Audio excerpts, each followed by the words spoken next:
ولما نيجي نتكلم عن ضبط النفس وعلاقته بتكوين أو تغيير عادة، هنلاقي إن أحدث الأبحاث بيّنت إن العلماء لما جوا يحللوا سلوك الأشخاص اللي بيبدو عليهم إنهم بيمتلكوا قدر كبير من ضبط النفس، وجدوا إنهم ما بيختلفوش عن الأشخاص اللي ما عندهمش ضبط للنفس بشكل كبير، ولكنهم اكتشفوا إن الأشخاص دول أفضل في كونهم إنهم ما بيحتاجوش قوة إرادة أو ضبط للنفس بشكل كبير عند ممارستهم لعادة أو تخلصهم من عادة. بمعنى انهم بياخدوا وقت اقل في تخطيهم للمغريات اللي بيتعرضوا ليها، ودايما بيستخدموا ضبط النفس باقل قدر ممكن، لانه من السهل عليك انك تمارس ضبط النفس بخصوص عاده انت متحكم فيها. وعلى فكره المثابره والعزيمه والاراده كلهم ضروريين عشان تقدر تنجح، ولكن الاهم من ده كله مش انك تكون منضبط نفسيا، ولكن الاهم هو انك تخلق او تكون بيئه محيطه بيك اكثر انضباط.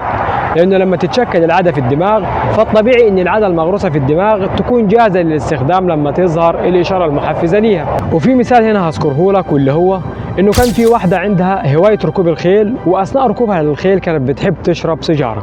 لحد ما وصلت في يوم من الأيام إنها أقلعت عن التدخين لسنين،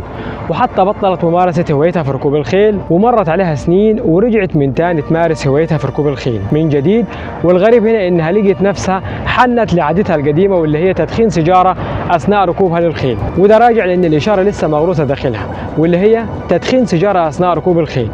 وهنا في حالتنا دي كل ما في الأمر إن صاحبة قصتنا ما تعرضتش لإشارة تدخين السيجارة واللي هي ركوب الخيل من فترة طويلة، وده لأنها بمجرد ما تترسخ جواك عادة بتميل لممارستها كل ما تظهر ليك إشارة من البيئة المحيطة بيك.